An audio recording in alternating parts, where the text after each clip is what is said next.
Hey there, Heather Ho, there's Jeff Cutter Diamond. Welcome you to yet another Degrassism and another Degrassi poll video. And we're talking about the top 20 Degrassi quotes by letter. So, what happened was there was a top 20 thing that increased budget. That increased budget, one of the Redditors um, did an alphabet game of quotes from Degrassi Next Gen onwards.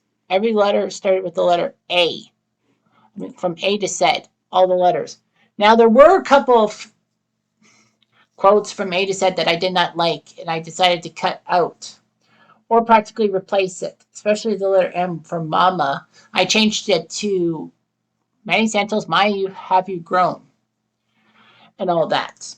So I changed that Fury, and then I just filled in a little bit of gaps and all that. 24 quotes, 4 polls of 6, the top 5 from each of the mini polls would get to the top 20. And then, of course, the ranking polls from 1 to 4, 5 to 8, 9 to 12, 13 to 16, and 17 to 20. Now, this is kind of a successor to my top 15 Degrassi quotes from 2023 when I did something like that and had like I did a thing about most iconic Degrassi quotes and then got 14 and then I added one. Of course, there will be some changes and all that. But so this is the 2024 edition of Top Quotes. It'll be the top 20. In a minute, you'll see like the preliminary stuff and how we got to the 20 quotes. And then, of course, you'll see at the end the polls of where everything ended up being. So stay tuned. More coming up soon. So basically, this is the random.org to determine the letters of the alphabet, like the alphabet game, from 1 to 26, and format it into 4 columns. So I don't know what the one column's gonna. Couple columns are gonna have 7, and a couple have 6. So I'll have to cut that through. So anyhow, so this will be just totally random, so that practically you know what I mean. All right, so get the sequence 1, 2, 3. All right, so I think A is END. So EN. Sorry. I'm sorry. Caps lock. I remember I'm on a tablet. I mean, on a thing. END.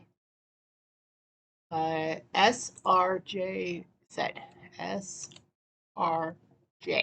Well, said is CC Busu. So I'm like, fuck that. All right, so that's the first one. Second one is T U F X. Oops, sorry. UFX 1715 QOTW.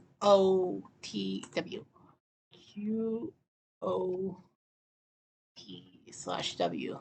So one of those letters will have to be kicked to the curb, I guess. Third one would be IHA. Oops. IHA. YGB. YGB. And the fourth one is going to be BLK. BLK. PMC. MC.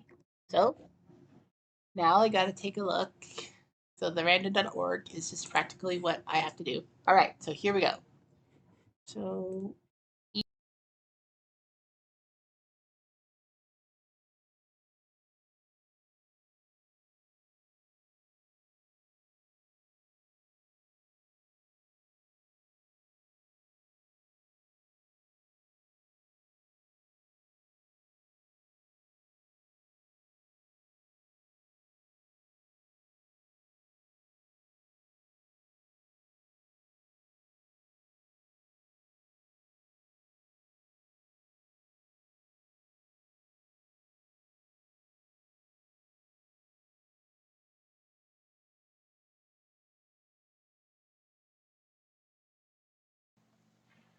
So now you saw how everything was preliminary and all that. Now you'll see, and of course, the votes of everyone through. So now you'll see um, from everything.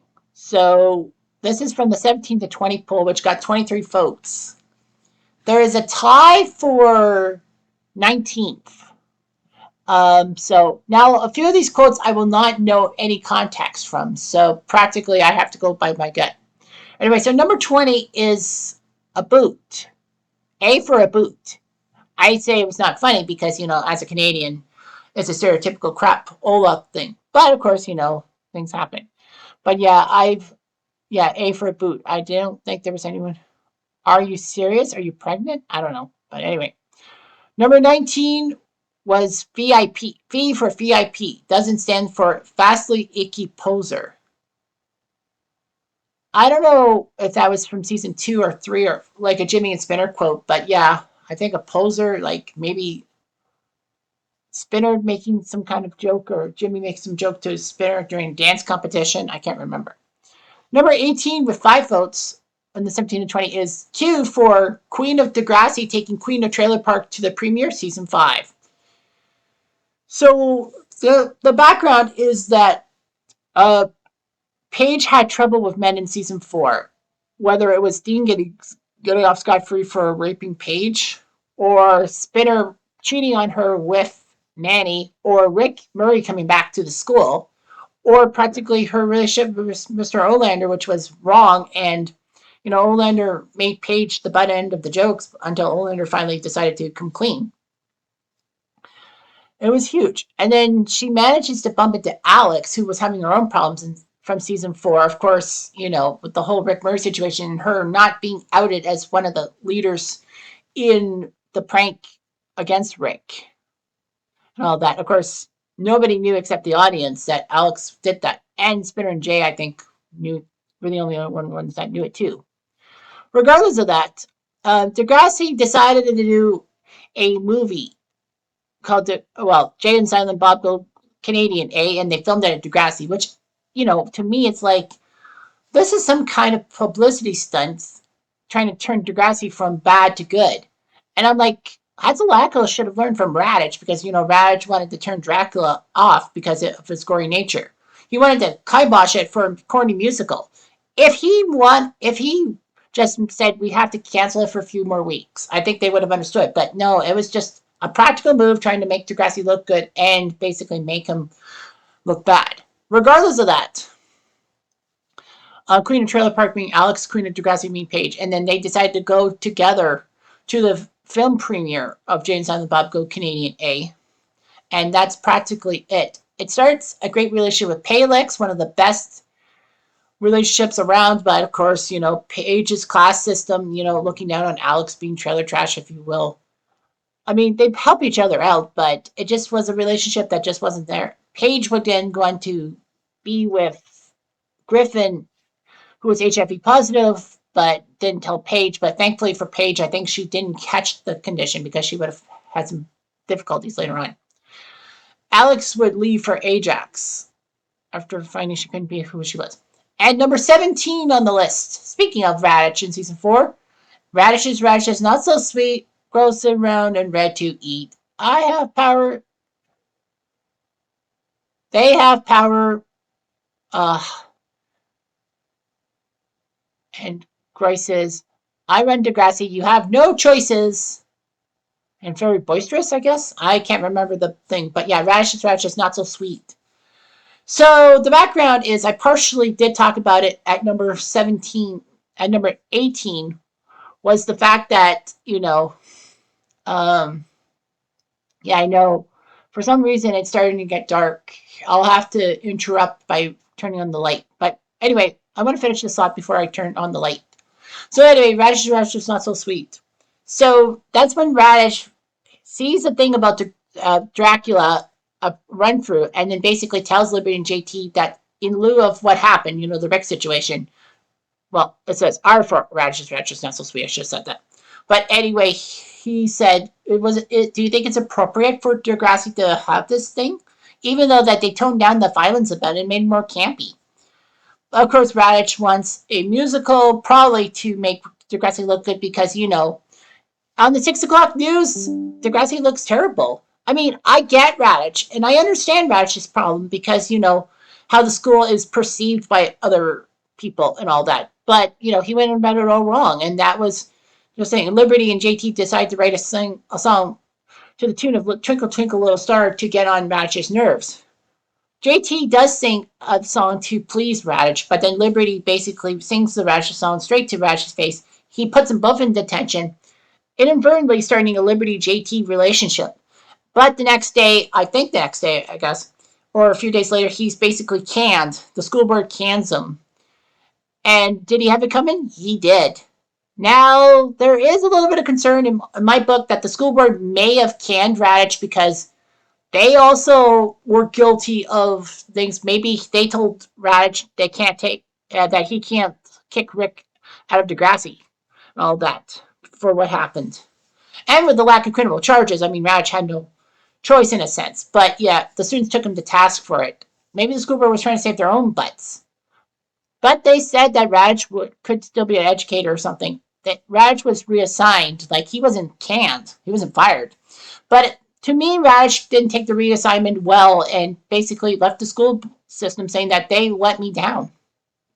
So anyway, I'm going to make a quick jet up and get the light on before I get to the next thing. Here we go. You are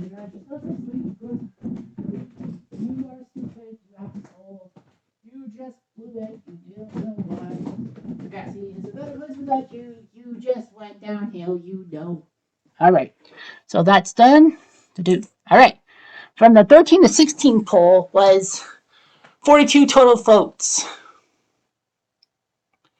And anyway, so there was one quote that I actually thought was another character, but apparently I'm wrong. So, well, I can't use my fingers because we're not in the top 10. So number 16 is Manny Santos, Why Have You Grown? Derek from season 4, which I thought was Derek from season 4. But I was told by me, Jamity, and Independent Bat that it was Jimmy's quote. And I said, I thought Derek said that to Manny Buck in the Boon. And Independent Bat says, nope, Jimmy says that while watching the video Peter leak of Manny. But in all fairness, they used a lot of lines. So probably we're both right. So anyway, yeah, Jimmy in season 5 with the whole Manny thing. But who I thought was the quote, I attributed it to Derek in season 4. So speaking of Radish is Not So Sweet. That was the same episode, Bark at the Moon, where we saw 3 good stories. Manny and Spinner's relationship at a crossroads, Paige and Olander's relationship at a crossroads, and Radish basically turfed.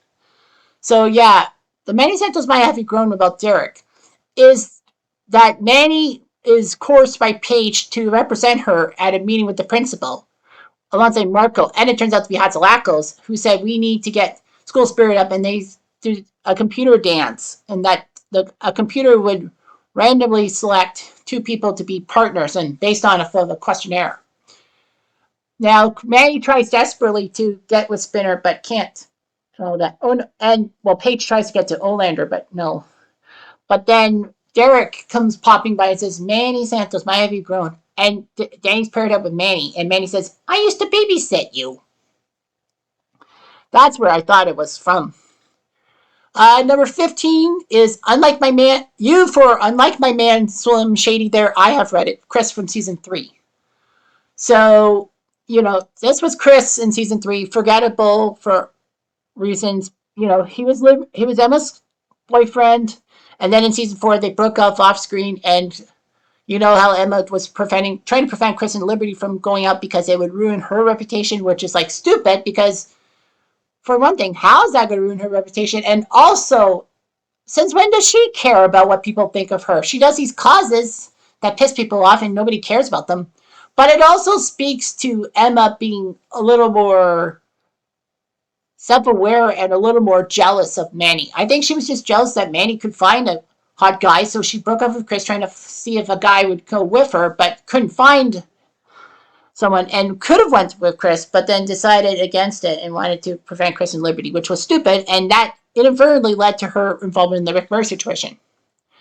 But regardless of that, Chris insulting my man Slim Shady, aka Sean, who became a gangsta thanks to Jay, that piece of shit. Sorry, that's how I feel.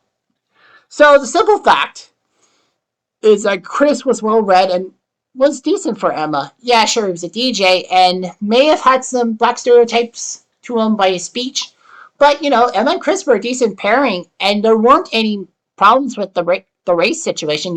Chris being black and Emma being white. Like, there was no concern about that. Thank goodness for that. But yeah, Chris was decent for Emma. And Emma should have lost Chris when she was petty over Sean moving on and causing a lot of friction. But Emma manages to get Chris back somehow. Next up at number 14 is H for Hey Liberty Girlfriend, Season 1 JT. I think it was Season 1 or was it Season 2? No one corrected me on it. So anyway, JT was introduced in the first ever episode. Liberty was not. But anyway, Liberty had a crush on JT and wrote a haiku about JT in class. And JT did not want Liberty around. He wanted more mature girls, like maybe Paige. So he decides to get Liberty off his case by pretending to be gay alongside Toby. Snake sees the thing and says, I'm not going to ask. So anyway, JT was trying to get Liberty off his back. Kind of stupid. I mean, Liberty was decent. She was a go-getter and a type A personality that she wanted to be human and be with JT. It took till season 4 for them to be boyfriend and girlfriend. And of course, season 5 is when JT impregnates Liberty. The pregnancy storyline doesn't work out because Liberty seems to put more effort into trying to hide her pregnancy than to help JT out. JT's trying to help the situation out and be a good father. But, there were a lot of troubles. And Jay pops up in the picture again. Fuck that guy. I'm sorry. So anyway, yeah. And winning the 13 to 16 poll by a long shot, and you'll see that at the end of the video, is New Year, New Look, New Page from season 1. Actually, I originally put it at season 2 as an early iteration, but then someone said, no, that was season 1, Jeff. I'm like, really? Okay. So New Year, New Look, New Page is number 13. And the fact is that it's a decent quote. I like it. But yeah, Paige trying to be more adult and all that. I thought it would make sense in season 2 because, she ends up getting the attention of Dean from Bartell. And, that started that dark rape storyline. All right, so here we go. From 9 to 12, there were 25 total votes. Not really a runaway hit. Okay, number 12 is C for Cuckoo Bananas. I actually am shocked that in the preliminaries, Cuckoo Bananas actually took a top 3 finish out of a 4th place one. I would probably put New Year, New Look, New Page or Hey Liberty Girlfriend up there. But the rules are, because it took 3rd in the poll, it goes from 9 to 12. So Cuckoo Bananas. I think many people say that. And it's a popular staple.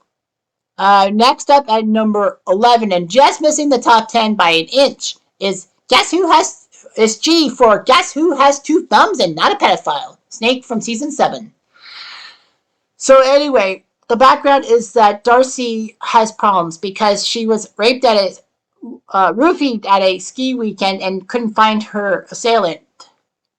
And she gets kicked out of Friendship Club, the Christian club, because she had sex before marriage. But it wasn't of her own doing. Someone raped her. But nobody takes her seriously. She goes into a self-loathing process. She tries to slit her wrist in the shower. Manny stops her from that. And then Darcy has to go through psychological stuff with Sove, and she's upset with Snake and all that.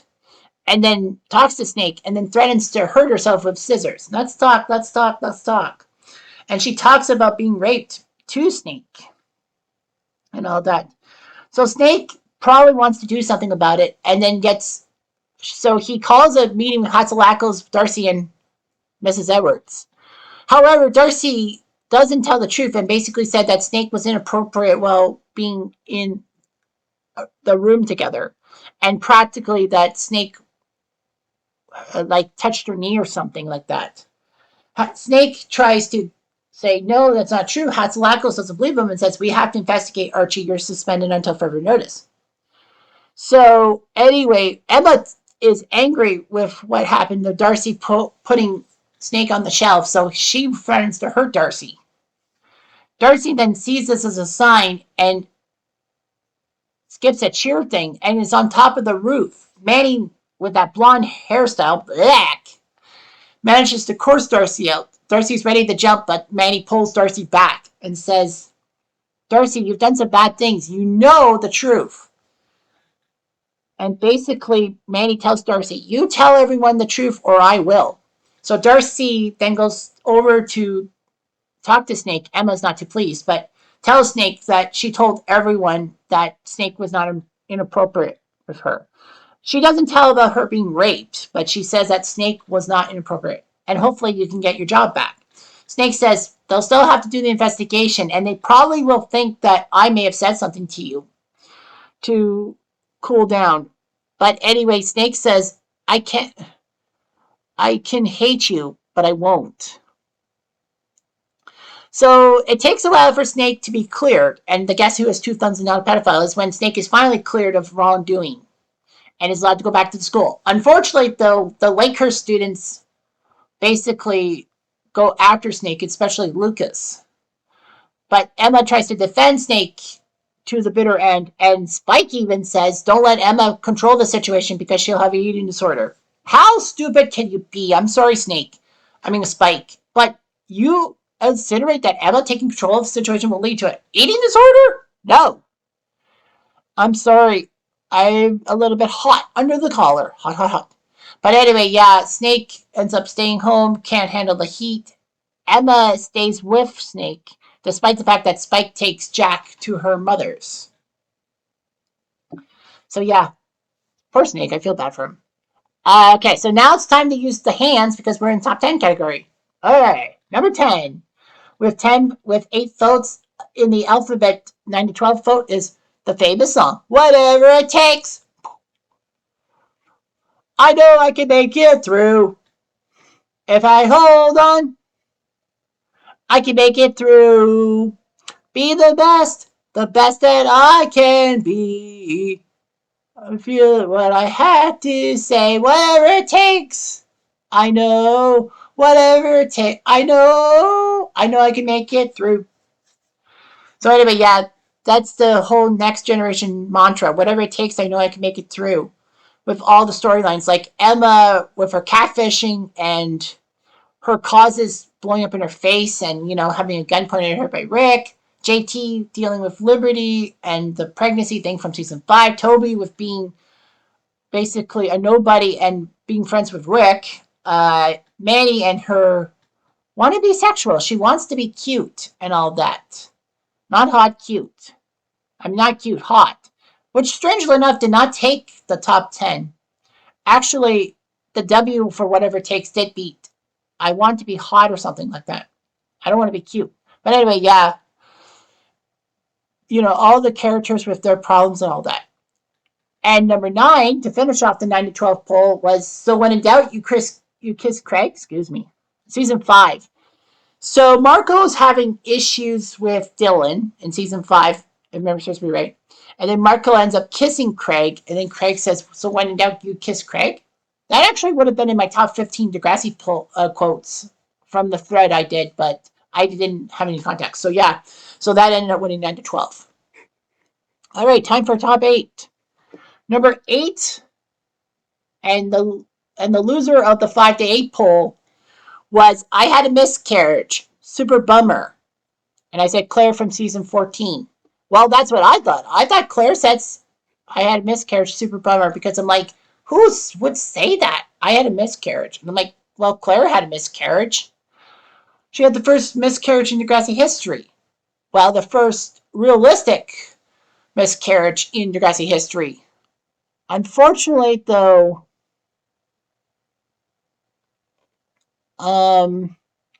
that's actually wrong. It was from Anya in season 10. So, yeah, I thought Claire had a miscarriage, super bummer. I almost thought that was a J quote, but that was not. So that was I for I had a miscarriage. So in season 10, Holly J wants to be student council president and goes up against Sav.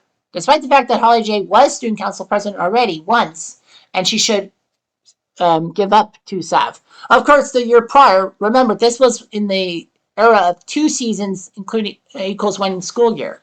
So that meant that Holly J was, in season 8, was given the presidency by the Shep because of her looks and all that, saying she was a hot number. Boo, hiss. And Sav complained that there should have been an election, and then Sav was given the vice presidency to shut him up. But Factor and Sav wants to face Holly J in a real race this time for student council president, and Snake allows it. However, Holly J puts an ace up her sleeve by having Anya, her best friend, well, her supposed best friend. Holly J probably not having a lot of friends and needing Anya a lot, and then Anya being so manipulated. So she tells Anya to ruin Sav's campaign by saying that she has Sav's baby. Anya says that. However, Anya decides to turn things around on Holly J and says, we had a miscarriage. Super bummer.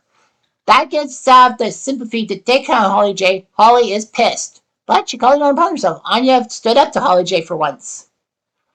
Of course, Anya wanting to be with Sav so badly was just like her being desperate, and Sav refusing to allow that to happen because of his arranged marriage, and wants to be with his arranged girl rather than Anya, which pisses Anya off and then sends Anya on a downturn to want to be with Dr. Chris, her mom's doctor, and with Riley and Owen. And then she goes to the army because she can follow orders. A little bit stereotypical bullshit, if you ask me, but that's me. So yeah, that looked good, and Holly J became a better person, but after her kidneys problems. That's just how I feel. Number 7 is a Degrassi High quote. I don't plan on doing a Degrassi High next, junior high thing. I know someone's doing the alphabet game for that, but I'm not going to do that. So number 7 is everybody wants something. Everybody wants something. You do. I don't know the song. Actually, they did say this in season 3 of Degrassi Next Gen. But follow me on this. So everybody wants something is one of the theme. Is the song that the Sit Remedy, or the Sits as they call themselves, haven't. It was Wheels, Snake, and Joey as a band. Of course, Wheels' adoptive parents were not too keen with Wheels being with Joey because Joey was a troublemaker. They didn't have any problems with Wheels being with Snake. All that, but of course, they tried to break those 3 boys up, but they couldn't. So they were in a band and all that. The band, of course, split up kind of because of Wheels' problems. And Degrassi schools out. Yeah, it's E for everybody wants something, I should say. But anyway, it was huge. But it was said and sung in season 3. Snake had a leukemia storyline that he got leukemia somehow. And Spike buys him a laptop to cheer him up. Unfortunately, Sean steals the laptop in order to spite Emma because of Emma calling him pathetic when Sean decides to be in Jay's gang rather than be with her. And she has a point. But Emma has to deal with a sick stepfather and a new baby brother. Like, dude, cut Emma some slack. And then, Snake falters. But fortunately for Snake, then Emma and Spike arrange Snake to go bowling with Joey.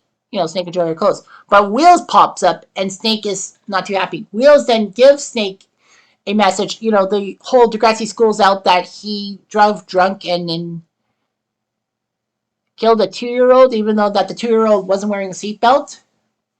Wheels was put in jail for 9 years, and he said he wished he would be dead and all that. But learned that he had to make things up. And remember, in the first episode of Next Gen, in a scene which I think the Americans didn't see first run, you could only see in the deleted scenes, Wheels goes to the Degrassi reunion and tells Lucy how bad he feels about hurting Lucy. And Lucy says, you know what? I feel for him. So anyhow, Wheels tells Snake this story and says that, you don't want to die and all that. Wishing you would be dead would be terrible. And fortunately, Snake, Wheels, and Joey get together, they bowl, and then they sing Everybody Wants Something. And then Snake loses his leukemia stuff. which is cool. Number 6 on the list is Liberty. L for Liberty, you're as edgy as a butter knife. From season 3, Sean. So Sean in season 3 is in the gang with Jay, but I forgot to mention he's with Amy, Alex, and a tall black guy who's kind of silent named Towers.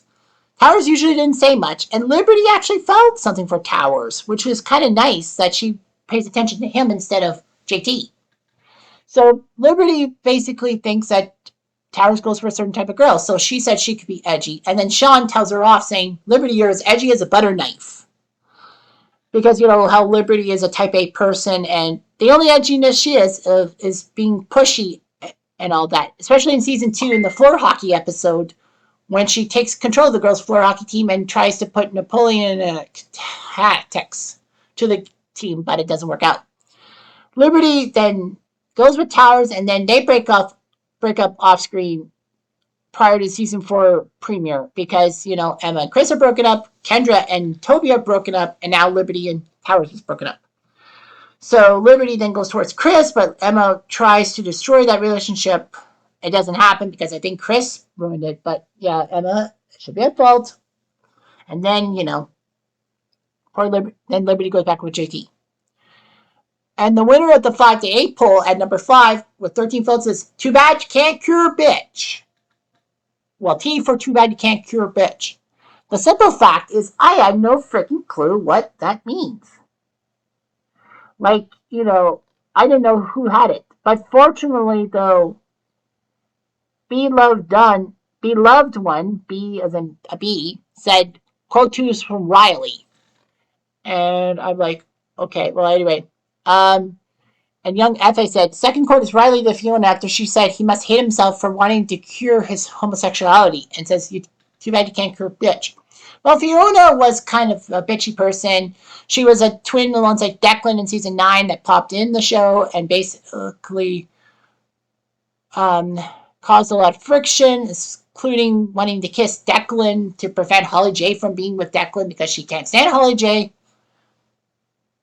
And then the simple fact is that, you know, Riley is the star quarterback. He's good, but he finds an attraction to Sane, the team's kicker.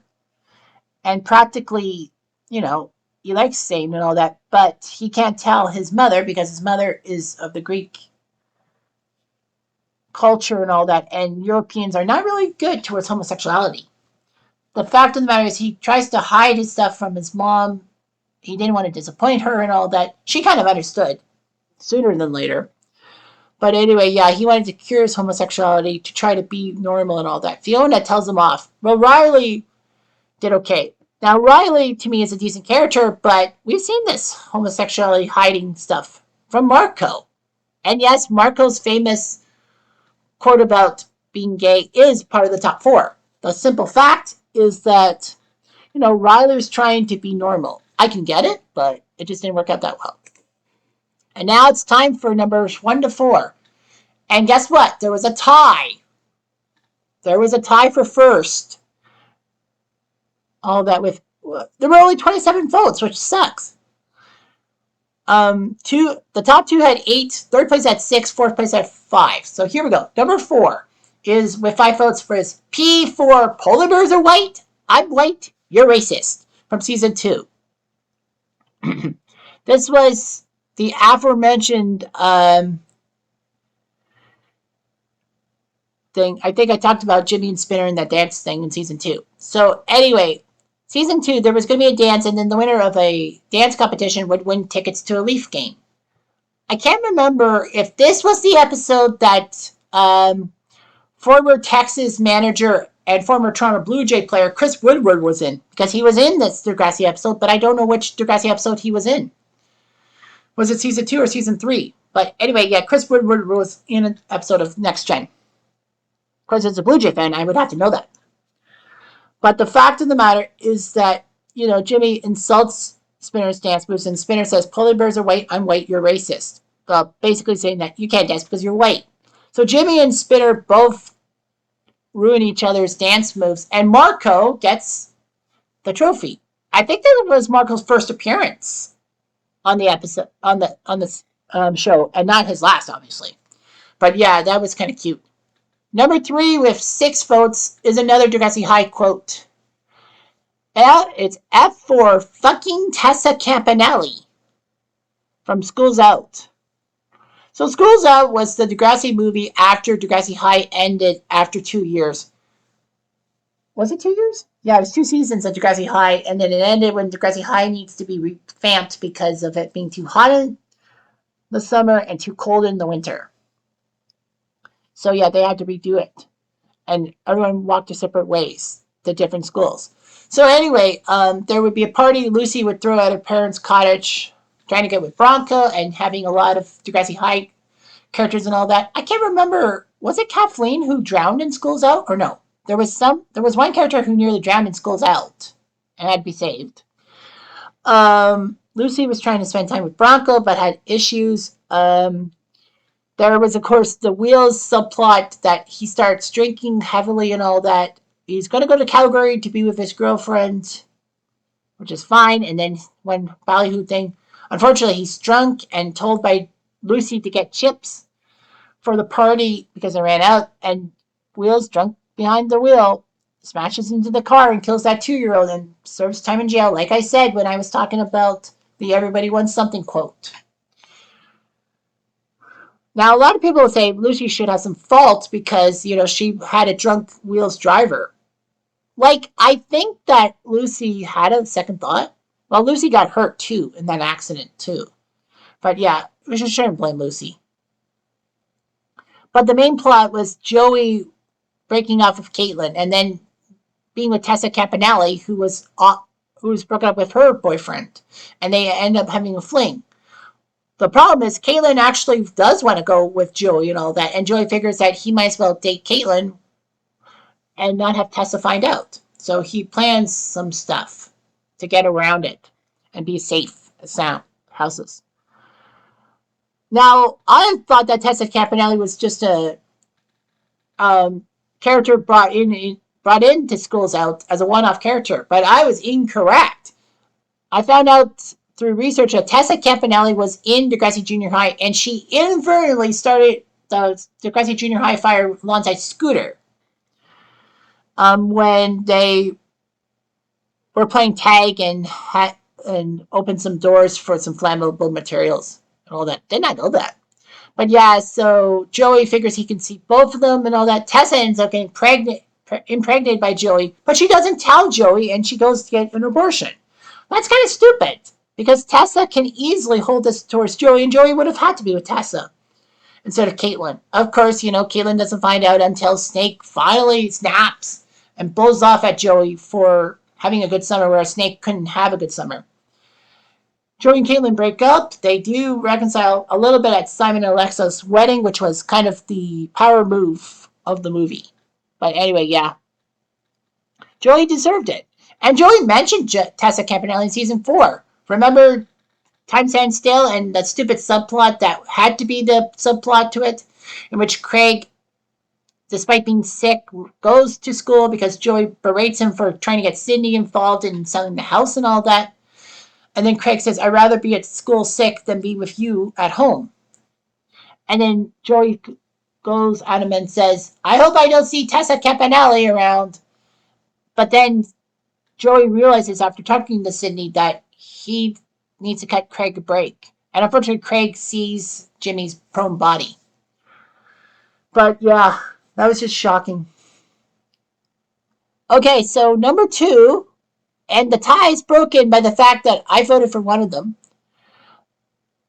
I actually voted for this as part of the Degrassi quotes thing, but I am going to do something weird.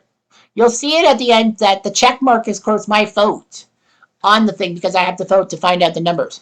But I'm going to make a change.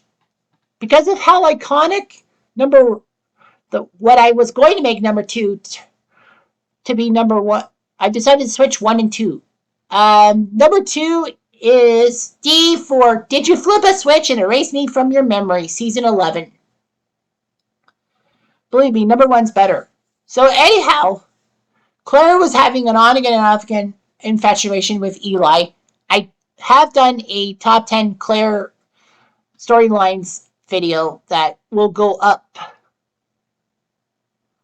That went up yesterday. This video will go up on a Sunday. Yeah. So yesterday I put in the top 10 Claire situations and all that. So today, I'll be did you flip a switch? So Claire was desperate to try to find a guy.